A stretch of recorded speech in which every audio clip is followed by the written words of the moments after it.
Baik,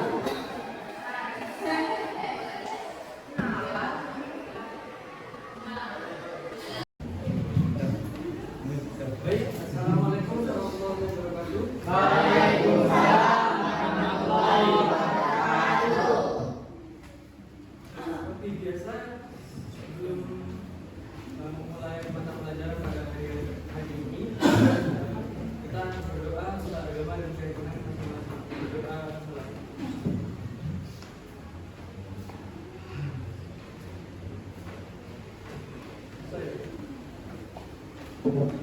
Di materi sebelumnya kalian belajar apa? Itu bencana gunung.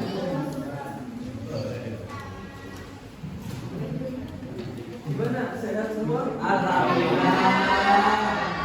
Terima. Gimana hari itu? Ceria. Apa? Ceria. Capek? Happy. Enjoy. Kali ini kita akan membahas tentang apa? Ini mau langsung materi apa gimana? Jalian. Apa? Jalian. Jadi Pencet. lihat kelasnya. Sebelum memasuki materi, saya terlebih dahulu ya. Yang saya panggil namanya saya katakan dia. Ahmad Abdul Aziz. Ahmad Abdul Aziz. Aurelia. Ayudia. Bunga Lestari. Dewa Ayu. Dinia. Gita Putri. Gak masuk. Gak masuk kenapa ini? Itu tahu. Bisa dibeli. Fauzan Akbar. Felicia. Gita.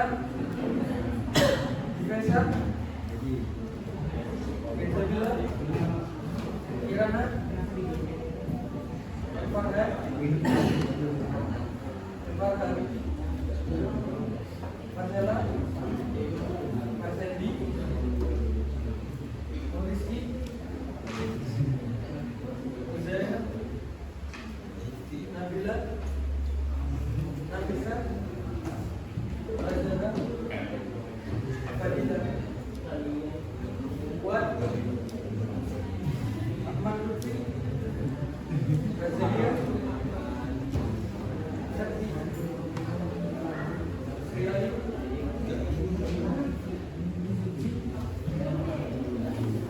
Tania. Berarti yang jawab satu ya.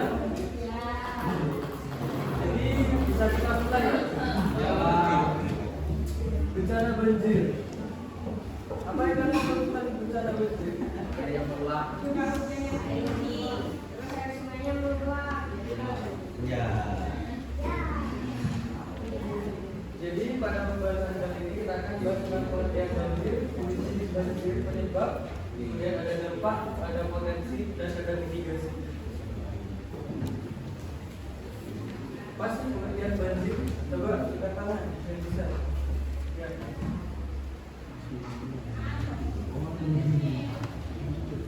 Banjir adalah peristiwa di mana suatu jalanan terendam atau tergenang air ketika dari luapan, limpasan ataupun semburan dari dasar sehingga terjadinya kerugian material akan berperistiwa.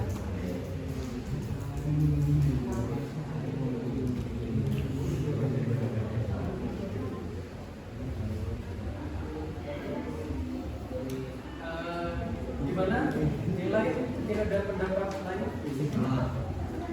Pendapat semua. Mas pendapat semua. Gak ada yang punya pendapat lain. Cukup. Oke.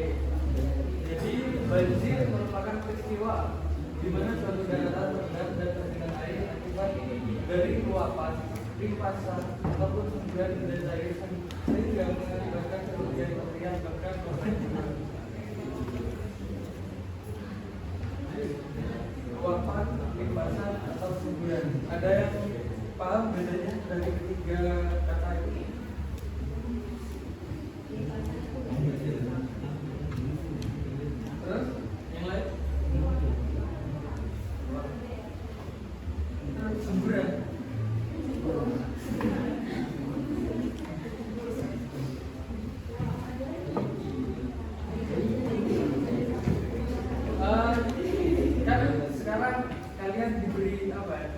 kebebasan untuk searching pakai HP. Jadi kalian coba cari apa itu luapan, limpasan ataupun semburan. Jadi bedanya itu apa?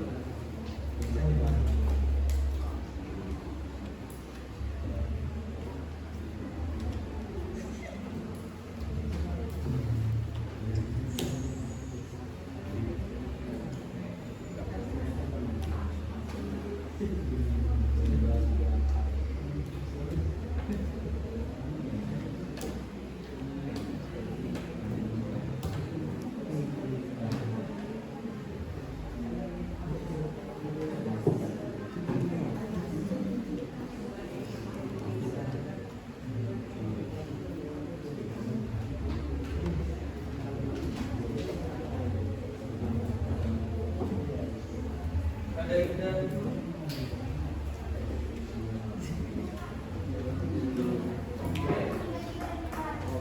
yang mana? Semburan apa? Ya. Biasanya berasal dari udara. Kemudian limpasan. Berasal dari air hujan. Kemudian luapan. Jadi bedanya luapan, kalau luapan itu ibaratnya gini, ada sungai, ini dataran ya, ini sungai. Nah, ketika volume air ini melebihi batasnya, dia akan meluap.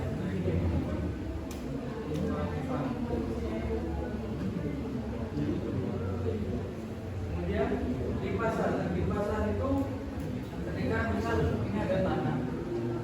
Nah, di sini kan jaga. Kemudian tanah tidak dapat lagi berasal air hujan itu. Jadi kemudian air hujan yang sudah tidak bisa ditampung oleh tanah itu akan mengakibatkan limpasan atau banjir. Kemudian semburan. Seperti ini paham kan? Kemudian yang semburan bisa berasal dari tenaga dari dalam bumi atau tenaga endogen yang kemudian menyembur keluar permukaan bumi. Biasanya semburan ini seperti apa? Ada yang tahu? Enggak, ini konteksnya banjir. Dalam konteks banjir ada yang tahu nggak? Ya bisa. Seperti semburan untuk lapindo. Salah satunya ya. Kemudian banjir dapat terjadi karena dua faktor. Yang pertama bisa karena faktor alami dan karena faktor manusia. Yang faktor secara alami seperti apa? Ya, akibat hujan lebat dan deras, hujan dengan panjang yang mengakibatkan luapan air. Kemudian yang manusia apa? Ya, tadi silakan. Kemudian jenis banjir. Jenis banjir ya ada banyak. Yang pertama ada banjir bandang, banjir luapan sungai atau selokan, banjir rob, banjir gelombang badai, banjir air tanah, banjir genangan, banjir lahar, dan banjir lumpur.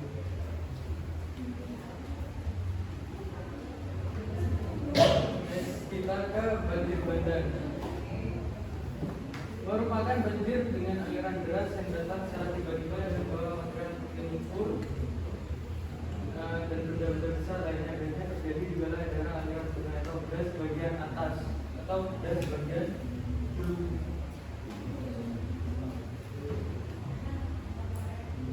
Jadi datangnya banjir bandang itu tidak bisa diprediksi ya. Dia itu datangnya secara tiba-tiba. Kemudian banjir luapan sungai atau selokan merupakan banjir yang terjadi akibat dari sungai atau selokan yang mengalami kelebihan kapasitas karena tidak mampu menampung debit air sehingga air akan meluap ke daratan di sekitarnya. Banjir di sini berpotensi terjadi pada wilayah sekitar pada musim luapan sungai atau sorokan ini biasanya juga bisa terjadi akibat faktor manusia tadi.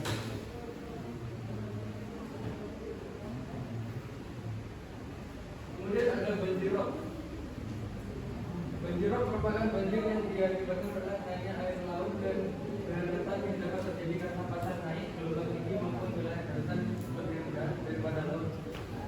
Banjir rob rawan terjadi di wilayah pesisir. Nah, kalau di Indonesia yang kalian tahu itu banjir rob biasa terjadi di mana saja. Terus di mana lagi? Boleh sih. Mumbul. Jangan ragu untuk menjawab ya.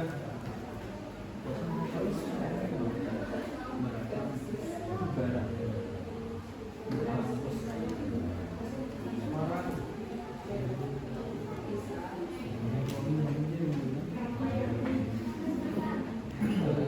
Selatan.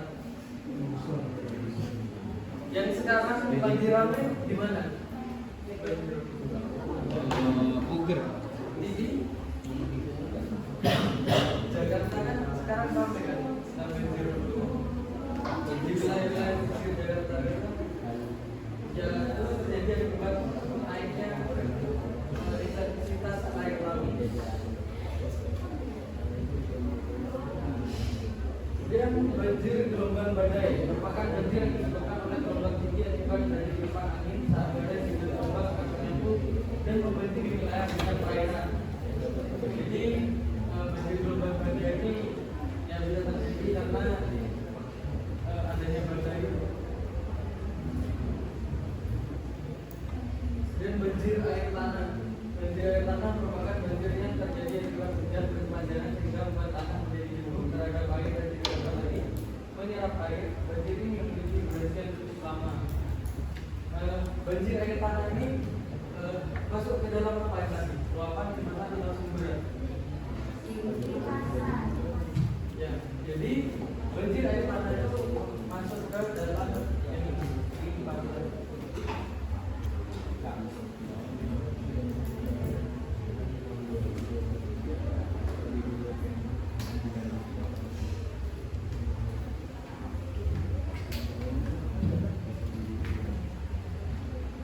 Kemudian banjir genangan merupakan banjir yang dapat disebabkan oleh curah hujan tinggi tanpa jebol dan tidak adanya kecamatan sehingga menyebabkan air tanah mengenang pada suatu tempat. Banjir jenis ini juga dapat terjadi di wilayah dan karakteristik lingkungan. Banjir genangan banyak terjadi di wilayah perkotaan. Jadi sering terjadi itu biasanya di wilayah perkotaan.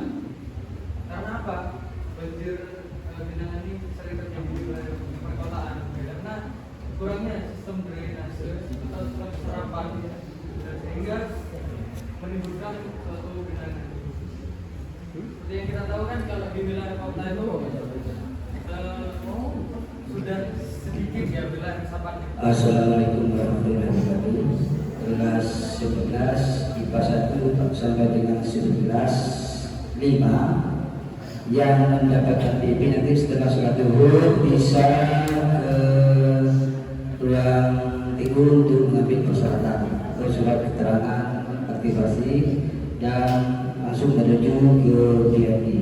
Sekali lagi kelas 11 1 sampai dengan 11 5 yang dapat PP supaya ke ruang tunggu untuk mengambil persyaratan dan menuju ke DMI 4. Sekian, terima kasih.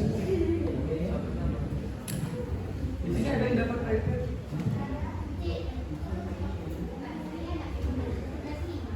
Ya. Lanjut ya. Dan ada banjir lahar. Banjir ini terjadi karena adanya aktivitas vulkanisme atau erupsi gunung berapi yang bersamaan dengan curah hujan yang tinggi sehingga menciptakan lahar dingin yang mengalir deras di sepanjang aliran sungai dengan membawa material vulkanik seperti pasir, kerikil, blok dan bom material piroklastik. Banjir lahar rawan terjadi di wilayah dekat dengan gunung berapi. Kalau di wilayah kalian tahu banjir lahar itu biasanya di mana? Semeru. Langsung akrab dia ada gunung. Pati gunung Seribu. Nah kalau di Pati itu biasanya banjir apa ya? Bandang. Banjirnya. Banjir sampah. Kemudian ada banjir lumpur. Merupakan banjir yang disebabkan oleh luapan lumpur yang keluar dari dalam bumi dan dikarenakan ini atau dikarenakan daratan sekitarnya. Contoh seperti lumpur Lapindo, Gadugu, Olor, Kesongko, dan lain-lain.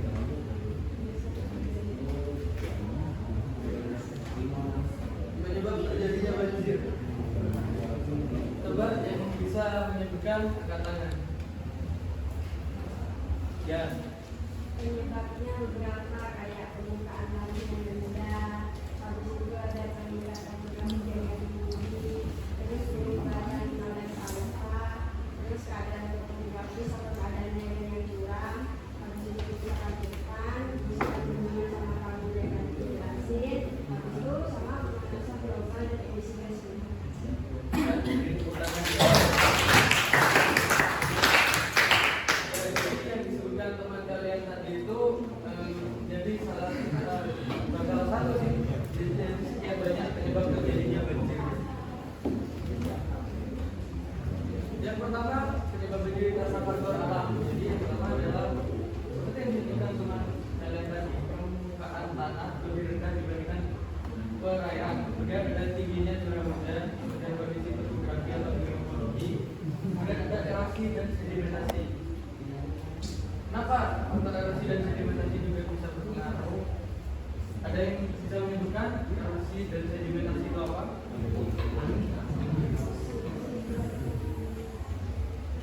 Erosi.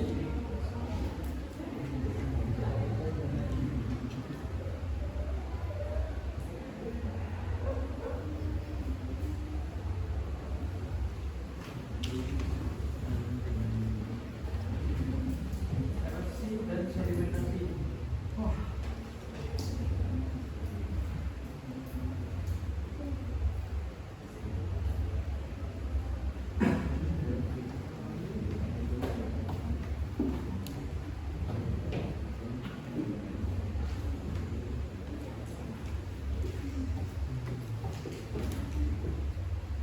Dan sudah ada yang menemukan apa itu arti dari erosi dan sedimentasi? Sudah? Apa? Coba ada Erosi adalah pelapukan yang kalau erosi itu pelapukan yang terasa merusak, sedangkan sedimentasi itu mengedapnya material baruan. Jadi justru menambah material baru. Jadi kenapa erosi dan sedimentasi itu bisa mempengaruhi terjadinya banjir? Karena ketika terjadi erosi atau pengikisan itu kan materialnya contoh seperti misal ini wilayah bunga kan, terus di sini ada bunga itu. Nah, semakin lama kan di sini ini akan apa ya, tergerus kan atau tererosi yang kemudian akan mengakibatkan longsor di bagian sini yang kemudian akan menutupi wilayah sungai tersebut yang mengakibatkan intensitas air sungai ini akan naik ke permukaannya atau permukaan sungai itu akan naik. Sampai ini paham?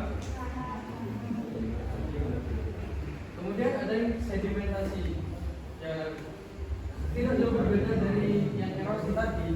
Yang sedimentasi itu kan ya terjadi akibat karena adanya apa tadi? Endapan ya. Endapan kan.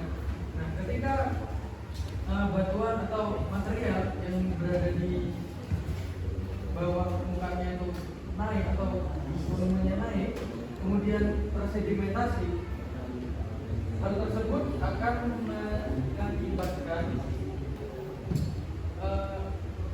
permukaan air sungai yang awalnya itu segini akan menjadi segini. Paham? Next, karena faktor manusia. Ya, faktor manusia kan ada banyak. Tentunya kalian tahu kenapa banjir itu rata-rata karena faktor manusia. Yang pertama karena penyebabnya saluran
diganggu gitu.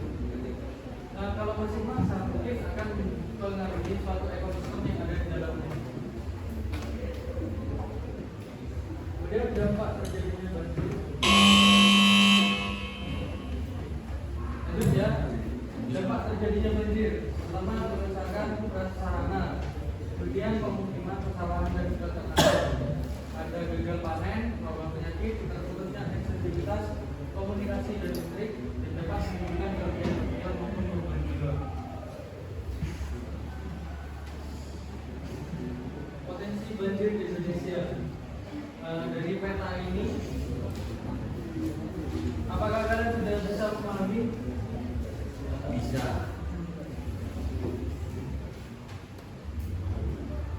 Ya. Jadi dari warna yang ada di bawah itu merupakan lebih ya koleksi rawan banjir yang warna. Assalamualaikum warahmatullahi wabarakatuh.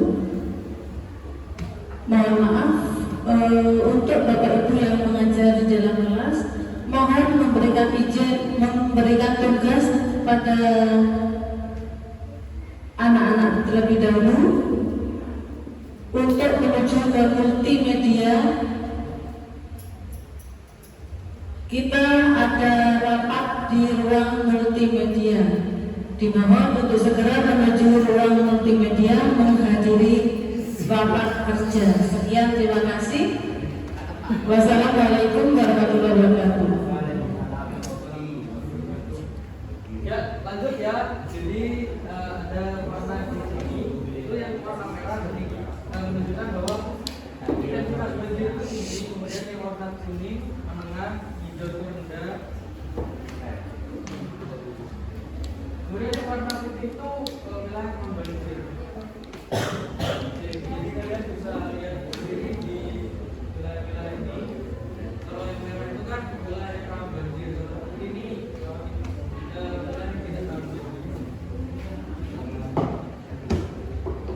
Dan lanjut mitigasi bencana banjir. Kan ada 3 itu. Yang pertama apa? Terus ya. Yang prabencana membuat tanggul atau bendungan, revitalisasi sungai, kemudian pembuatan biomori, bisa dari pembuatan undang-undang, dan membuat kapal pada lain. Dan saat bencana, saat terjadi bencana kita harus menghindari beraktivitas dekat sumber banjir, mematikan aliran listrik, menyelamatkan barang dan dokumen penting, mengungsi ke tempat yang telah ditentukan. Kemudian yang pasca bencana, membersihkan lingkungan atau rumah terdampak banjir, pendistribusian barang atau bantuan, kemudian pemulihan aktivitas wilayah terdampak banjir. Terima kasih.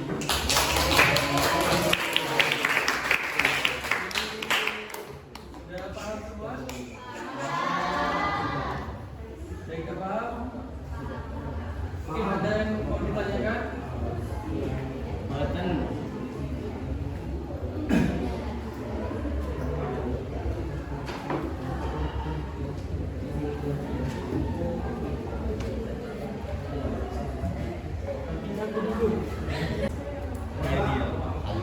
Oke, di sini jauh mana ini? Mungkin ada yang perlu ditanyakan?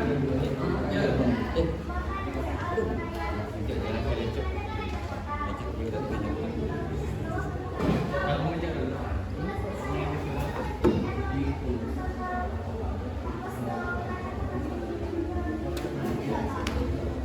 Wah, seperti di wilayah Belanda ya. Belanda itu kan dibangun di atas rawa. Jadi sebenarnya Belanda itu wilayahnya kan lebih rendah dari pada lautnya dari kota. Nah, apakah Belanda itu bisa tenggelam gitu kan ya?